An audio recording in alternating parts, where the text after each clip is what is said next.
Hello students, welcome back to my YouTube channel. और आज के वीडियो में हम एक्सरसाइज 1.4 का इंट्रोडक्शन करने वाले हैं। तो स्टार्ट करते हैं हम वेन डायग्राम से। तो वेन डायग्राम क्या होता है?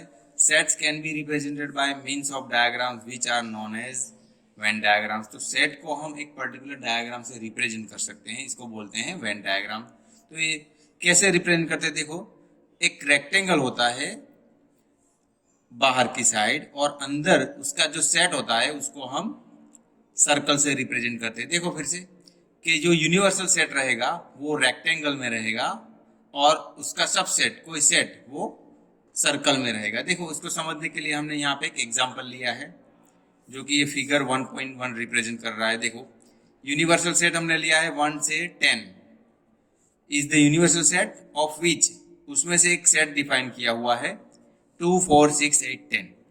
तो देखो आप, 2, 4, 6, 8, 10 वो ये यूनिवर्सल सेट जो है ना रेक्टेंगल, तो यहाँ पे ये जो रेक्टेंगल आपको दिख रहा है ना, वो यूनिवर्सल सेट यू के लिए है। ओके, वो रिप्रेजेंट करता है। तो उसके अंदर 1, 2, 3, 4, 5, 6, 7, 8, 9, 10 ये सभी एलिमेंट्स आएंगे। तो यहाँ पे हम दिख रहे हैं 1 से 10। और सेट जो है ना, सेट के अंदर दूसरा एक हमने सेट लिया है ए, जो कि यू का सबसेट है। उसमें 2, 4, 6, 8, 10। तो यहाँ पे ए के अंदर देखो, जो सर्कल होते हैं ना, यूनिवर्सल सेट के सबसेट जो हम सेट ले रहे हैं वो सर्कल से रिप्रेजेंट करेंगे, रेक्टेंगल के अंदर सर्कल। और वो देखो आप, 2, 4, 6, 8, 10। तो इस तरह से हम वेन डायग्राम को समझ सकते हैं। और देखिए आगे, और ये फिगर में दूसरा हमने एक एग्जांपल लिया है कि एक यूनिवर्सल सेट यू लिया है 1 से 10, और उसमें एक सेट 2, 4, 6, 8, 10, और उसके अंदर दूसरा सेट 4, 6 वो डिफाइन किया है। देखो, तो बी जो सेट है ना, ये रहा, जिसके अंदर 4, 6 है। और यहाँ पे एक बात आपको ध्यान में रखनी है कि जो बी है ना 4, 6, वो हमें दिख रहा है कि ए का सबसेट है। तो जो सबसेट जिसका रहेगा ना, वो सर्कल उसके बाहर रहेगा। तो देखो, बी ए का सबसेट है, तो बी अंदर है, ए देखो बाहर है, और ऊपर सबसे ऊपर रहेगा रेक्टेंगल जो कि यूनिवर्सल सेट है। तो इस तरह से हम इसको समझ सकते हैं। तो ये रहा वेन डायग्राम का कॉन्सेप्ट, जो सेट रिप्रेजेंट करने के हम यूज करते हैं। अभी कुछ ऑपरेशंस हैं सेट पे, वो हम समझते हैं one by one. Union of sets. तो देखो, यूनियन हम किसको बोलते हैं? The union of two sets A and B is the set C, which consists of all those elements which are either in A or B। तो either वो A में होने चाहिए या तो B में होने चाहिए। तो मीन्स इसका मीनिंग ये होता है कि A एंड B में दोनों में जो हो ना एलिमेंट्स, सभी एलिमेंट्स वो हमें ले लेने हैं, उसको हम बोलते हैं यूनियन ऑफ सेट्स। तो उसको मैथमेटिकली हम लिखते हैं A यूनियन B, और उसको सेट बिल्डर फॉर्म में अगर दिखाना है तो ऐसे हम लिख सकते हैं x colon x belongs to A और x बिलोंग्स टू B। तो ये कॉन्सेप्ट हुआ। अभी यहाँ पे उसका डायग्राम समझ लो, फिर हम एक एग्जांपल समझते हैं। तो डायग्राम देखो, ये यूनिवर्सल सेट, उसमें से दो सेट ए बी लिए। अभी देखो, ये शेडेड पार्ट आपको दिख रहा है ना, ये वाला कलर पार्ट, वो क्या रिप्रेजेंट करता है? A union B. तो मीन्स ए के सभी एलिमेंट्स आ जाएंगे, बी में सभी एलिमेंट्स आ जाएंगे। ओके, तो इस तरह से यूनियन को हम वेन डायग्राम में समझ सकते हैं। तो देखो, ये जो कलर्ड पार्ट आपको दिख रहा है ये पूरा, वो हम बोलेंगे ए यूनियन बी। ये वेन डायग्राम। अभी देखो एग्जांपल ले रहे हैं। ए हमने लिया है 2, 4, 6, 8, बी लिया है 6, 8, 10, 12। अभी फाइंड करना है ए यूनियन बी। तो देखो, ए यूनियन बी हम कैसे फाइंड करेंगे? दोनों के सभी एलिमेंट्स ले लेने हैं। तो देखो, 2 से हम स्टार्ट करते थे, 2, 4, 6, 8। तो देखो, ये दोनों का हम ले रहे हैं ना, तो पहले ए के जो एलिमेंट्स है वो सभी आप लिख लो, फिर बी के एलिमेंट्स भी सभी लिख लेने हैं। मगर यहाँ पे देखो, 6 ऑलरेडी आ चुका है, 8 ऑलरेडी आ चुका है, तो फिर से लिखने की जरूरत नहीं। तो यहाँ पे लिखेंगे 10, 12। तो ये हो गया ए यूनियन बी। तो in short A union B को हम कैसे समझ सकते हैं? तो ऐसे समझो कि ए एंड बी के सभी एलिमेंट्स और रिपीट नहीं करने हैं बस। तो देखो, हमने क्या किया है, 2, 4, 6, 8 वो लिखे पहले ए के एलिमेंट, और फिर बी के भी सभी लिखे, मगर यहाँ पे देखो 6 8 ऑलरेडी ए में आ चुके हैं यहाँ पे, तो इसलिए वो फिर से नहीं लिखने। हमने बोला था ना फर्स्ट इंट्रोडक्शन लेक्चर में कि भाई एक ही एलिमेंट को बार बार रिपीट नहीं करने का कोई मीनिंग नहीं बनता, इसलिए हम 6 8 को एक ही बार लिखेंगे। तो देखो 2 4 6 8 एंड 10 12, तो ये ए एंड बी के सभी एलिमेंट्स आ गए, उसको हम बोलते हैं ए यूनियन बी। ओके, तो ये कॉन्सेप्ट हो गया ए यूनियन बी का। एक्सरसाइज में हम ज्यादा क्वेश्चन करेंगे, तो उसकी कुछ प्रॉपर्टीज है यूनियन की। देखो some properties of the operation of union, A union B is equal to B union A हम लिख सकते हैं और उसको बोलते हैं कम्यूटेटिव लॉ। दूसरा ए यूनियन बी ब्रैकेट में union of C is equal to A union of in bracket B union C, और ये जो है ना इसको हम एसोसिएटिव लॉ बोलते हैं। तो यहाँ पे समझो हमने क्या किया, तो पहले ए यूनियन बी का जो ब्रैकेट था वो ओपन होके यहाँ पे चेंज हो गया बी यूनियन सी में, तो इसलिए इसको ऐसे एसोसिएटिव लॉ हम बोलते हैं। दूसरा देखो A union of phi is equal to A, तो ए का एम्प्टी सेट के साथ यूनियन हमें ए मिलेगा, तो इसको बोलते हैं लॉ ऑफ आइडेंटिटी एलिमेंट। और देखो A union of A is equal to A, इसको बोलते हैं आइडेम्पोर्टेंट लॉ।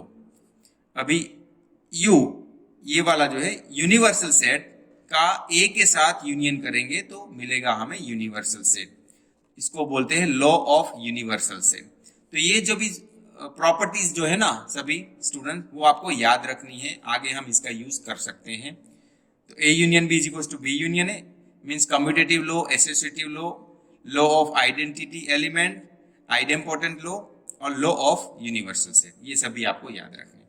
अभी हम दूसरे उसका जो ऑपरेशन है सेट का, इंटरसेक्शन ऑफ सेट्स, तो इसमें देखते हैं इंटरसेक्शन किसको बोलते हैं। The intersection of two sets A and B is the set of all those elements which belong to both A and B। Means इसका मीनिंग ये हुआ कि वो दोनों के सेट में होने चाहिए। तो हम इतना समझ सकते हैं कि A में भी होना चाहिए एंड B में भी होना चाहिए। ये अगर एलिमेंट्स हम निकालते हैं तो उसको बोलते हैं इंटरसेक्शन, या तो इसको समझ सकते हैं कि कॉमन एलिमेंट्स। तो इसको मैथमेटिकली ऐसे लिखते हैं A intersection B is equal to set builder form में x colon x belongs to A and x belongs to b। तो देखो यूनियन में क्या था, यहाँ पे और था, मींस a में हो या तो b में हो सभी ले लेने, मगर यहाँ पे एंड कंडीशन, एंड का क्या मीनिंग हुआ कि दोनों में होने चाहिए कॉमन एलिमेंट्स। ओके, इसको बोलेंगे इंटरसेक्शन। तो यहाँ पे वेन डायग्राम में आप समझ सकते हो, देखो कि देखो ये दोनों ए सेट एंड बी सेट, उसका दोनों कॉमन जो पार्ट होता है ना ये रहा, तो इसको हम बोलते हैं ए इंटरसेक्शन बी, जो वेन डायग्राम से हम रिप्रेजेंट कर सकते हैं दोनों के कॉमन एलिमेंट्स ए सेट का एंड बी सेट का। तो एक एग्जांपल हम ले रहे हैं, ए एक सेट है 2 4 6 8 एंड बी है 6 8 10 12, तो उसका इंटरसेक्शन फाइंड करना है। तो देखो यहाँ पे तो कॉमन एलिमेंट हम निकाले ना, तो 6 8 वो ए एंड बी के कॉमन एलिमेंट, तो वही आपका आंसर होगा 6 एंड 8। तो ये बहुत ही सिंपल है इंटरसेक्शन निकालना। दोनों या दो से ज्यादा भी आपके पास सेट्स हो, उसमें से जो कॉमन एलिमेंट्स होंगे उसको हम इंटरसेक्शन में लिखेंगे, वो इसका आंसर होगा। ओके, अब इंटरसेक्शन की कुछ प्रॉपर्टीज है वो देख लेते हैं। तो A intersection B is equal to B intersection है, जिसको हम कम्यूटेटिव लॉ बोलते हैं। A intersection B of intersection C is equal to A intersection of B intersection C, इसको एसोसिएटिव लॉ बोलते हैं। Then 5 intersection B is equal to 5, और universal set of intersection with A is equal to A. Then A का A के साथ intersection वो हमें मिलेगा ए, एंड इसको बोलेंगे आइडेपोंटेड लॉ। और ये जो ऊपर थर्ड वाला था law of empty set and universal set, और लास्ट वाला जो है ना A intersection of B union C is equal to A intersection B union of A intersection C, जिसको हम डिस्ट्रीब्यूटिव लॉ बोलते हैं। तो देखो ये कुछ अलग है, जो यूनियन के जो प्रॉपर्टीज थे उसमें हमें नहीं दिखा था। तो ये यूनियन एंड इंटरसेक्शन दोनों का मिक्स है, मगर ये बहुत ही इंपॉर्टेंट और इंटरेस्टिंग प्रॉपर्टीज है। ए का intersection in bracket B union C करते हैं, तो ये डिस्ट्रीब्यूटिव कैसे होता है, A intersection of B union of A intersection C. तो ये बहुत ही इंपॉर्टेंट है, इसको याद रखने की जरूरत। अभी आप इसको है ना वेन डायग्राम से भी प्रूव कर सकते हैं। तो वेन डायग्राम से कैसे सेट्स की आइडेंटिटी प्रूव की जाती है वो हम देखते हैं। तो ये जो डिस्ट्रीब्यूटिव लॉ है ना उसको हम वेन डायग्राम से प्रूव करते हैं। चलो ये देखो हमारे पास आ चुका है अभी डिस्ट्रीब्यूटिव लॉ ऑफ सेट। तो देखो ये रहा एक्चुअल रिजल्ट, ये रहा कि A intersection B union C, उसको हमें A intersection B union of A intersection C दिखाना है। तो देखो इस तरफ हम लेफ्ट हैंड साइड दिखा रहे हैं। तो ये क्या हुआ, तीन सेट हमें चाहिए ए बी एंड सी। तो ये जो पार्ट है ना इसमें हमने ये वेन डायग्राम में हमने बी यूनियन सी दिखाया। तो बी यूनियन सी क्या होता है, बी एंड सी के सभी एलिमेंट। तो ये कलर्ड पार्ट हमें दिख रहा है, देखो बी एंड सी का। और आगे बढ़ते हैं तो यहां पे हमने दिखा है A intersection B union C. तो बी यूनियन सी तो ये रहा, उसमें से भी ए के साथ इंटरसेक्शन होते पार्ट। तो ये तो इतना ही होगा जो यहाँ पे लिखा है, देखो ये दिखाया गया है। तो ये क्या हुआ, A intersection B union C. तो ये एक साइड लेफ्ट हैंड साइड आ गया हमारा डिस्ट्रीब्यूटिव लॉ का। अभी राइट हैंड साइड देखेंगे ना हम। तो यहाँ पे देखो ये जो पोर्शन दिख रहा है ना वो क्या है, ए इंटरसेक्शन बी। तो B N sorry A N B का common part, A N B का कॉमन पार्ट ये रहा। देखो सी में नहीं लिया, ये जस्ट ए एन बी का पार्ट है। और आगे बढ़ते हैं और ये जो है ना ये वाला ए एन सी का यहाँ पे लिखा है, देखो ए एन सी का कॉमन पार्ट है। और इसका यूनियन करते हैं हम। देखो ये दोनों में आप देख सकते हैं ये वाला पार्ट और इसमें है ये वाला पार्ट। अभी ये दोनों का हम यूनियन करेंगे तो क्या मिलेगा, ये वाला पार्ट और इतना ये सभी मिल जाएगा। तो ये आंसर रहा, ये इतना सभी यूनियन वाला पार्ट इतना और ये वाला इसका यूनियन होगा। तो ये आ गया A intersection B union A intersection C. तो यहाँ पे आप देख सकते हो, देखो ये वाला लेफ्ट हैंड साइड वो ये फिगर रही आपके पास वेन डायग्राम, और left hand side A intersection B union A intersection वो भी वही है, देखो ये वाला। तो हम बोल सकते हैं वेन डायग्राम से A intersection B union C is nothing but A intersection B union of A intersection C. तो ये सेम कोई भी आइडेंटिटी को भी वेन डायग्राम से दिखा सकते हैं। और आगे बढ़ते हैं, अभी हम डिफरेंस ऑफ अ सेट, दो सेट होते हैं उसका डिफरेंस कैसे हम निकाल सकते हैं। तो the difference of sets A and be in the order is the set of elements which belong to A but not to B. Symbolically we write A minus B and read as A minus B। और इसको हम अगर लिखते हैं set builder form में तो X A minus B को A minus B हम लिखेंगे। X belongs to A and X doesn't belongs to B। तो X में एलिमेंट A में होने चाहिए मगर B में नहीं होने चाहिए। उसका आप वेन डायग्राम भी देखेंगे तो ऐसे होगा। तो ए में होने चाहिए बी में नहीं होने चाहिए। तो इस वेन डायग्राम से भी आप देखेंगे ना तो ए माइनस बी कैसे फाइंड किया जाता है। तो देखो ए का एलिमेंट सभी लिखना है मगर बी का एलिमेंट नहीं लिखना। इन शॉर्ट क्या हुआ कि ए के एलिमेंट आएंगे, ए बी के कॉमन एलिमेंट नहीं लिखने हैं और बी के नहीं लिखने हैं। तो ये हो गया ए माइनस बी। इसी तरह से आपको बी माइनस ए का भी दिखा दूं मैं यहां पे वेन डायग्राम।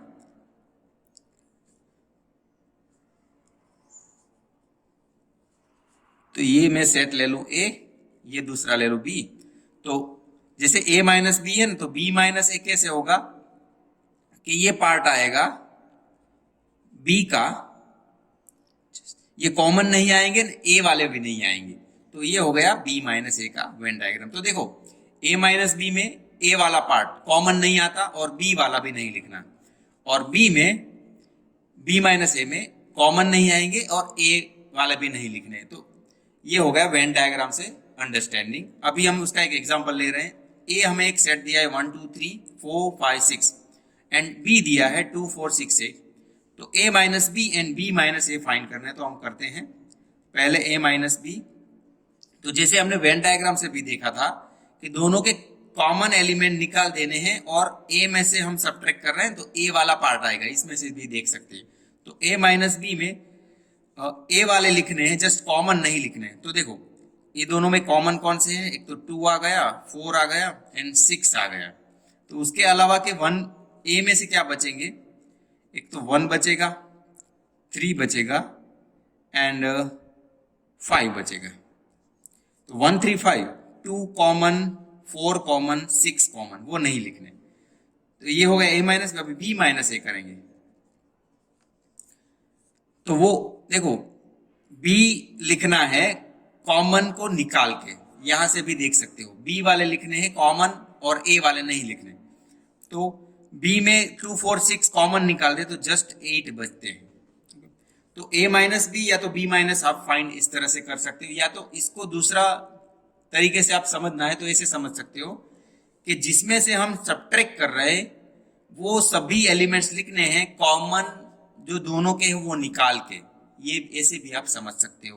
तो देखो ए माइनस बी कैसे हमने लिया, ए और बी 2 4 6 कॉमन निकाल दिए तो ए क्या बचा 1 3 5, तो वो लिखा आंसर। अभी बी माइनस ए, तो बी एंड वाले लिखने हैं कॉमन निकाल देने हैं, तो कौन सा होगा कॉमन 2 4 6, तो बचा 8।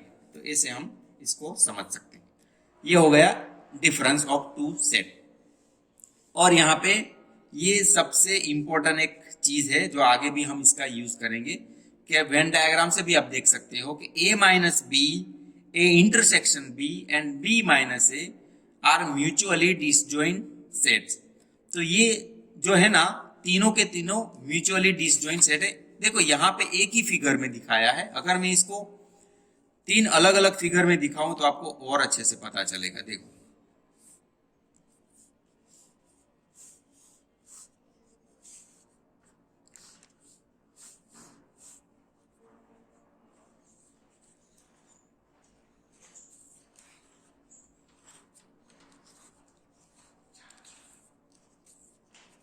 यहाँ पे देखो ये ए है, ये बी है, इसको हम ले रहे हैं ए इन बी, ये ए बी।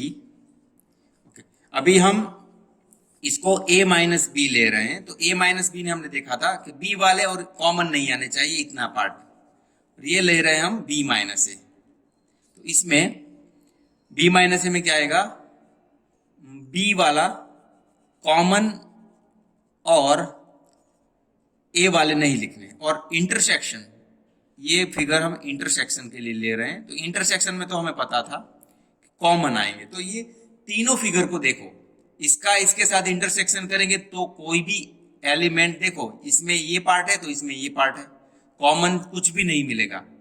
ओके, डिसजॉइंट का मतलब तो आपको पता था ना कि भाई इसका इंटरसेक्शन एम्प्टी सेट मिलना चाहिए, उसको बोलते हैं डिसजॉइंट सेट।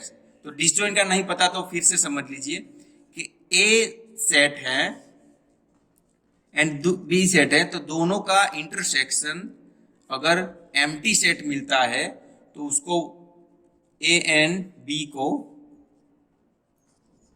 डिसजॉइंट बोलेंगे। जैसे एग्जांपल के तौर पे हम ले लेते हैं 1 2 और दूसरा सेट 3 4 ले लेते हैं, तो दोनों का इंटरसेक्शन 1 2 है, इसमें 3 4 कुछ भी कॉमन नहीं मिलेगा, मीन्स ये खाली सेट मिलेगा, एम्प्टी सेट मिलेगा 5। तो इसको बोलते हैं A and B disjoint set, means कुछ भी कॉमन नहीं मिलेगा, इसको बोलेंगे डिसजॉइंट सेट। तो यहाँ पे देखो ये और ये, इसमें कुछ भी कॉमन नहीं है। देखो इसमें ये पार्ट है, इसमें ये वाला पार्ट है, और इसको भी देखो इसमें ये मिडल वाला पार्ट है जो ये दोनों में नहीं है। तो इसीलिए ये लाइन लिखी है कि A minus B, B intersection A and B minus A, वो सभी म्यूचुअली डिसजॉइंट सेट्स हैं। इसको एक ही फिगर में दिखाया हमने, यहाँ पे अलग अलग फिगर से आपको अंडरस्टैंडिंग करवाने की कोशिश की है। तो स्टूडेंट ये इंट्रोडक्शन पार्ट यहाँ पे खत्म हुआ। इसके एक्सरसाइज 1.4 के एग्जांपल्स हम करेंगे नेक्स्ट वीडियो में। सो ये वीडियो आपको कैसा लगा जरूर बताइएगा, अच्छा लगा तो लाइक शेयर एंड सब्सक्राइब कीजिएगा। धन्यवाद।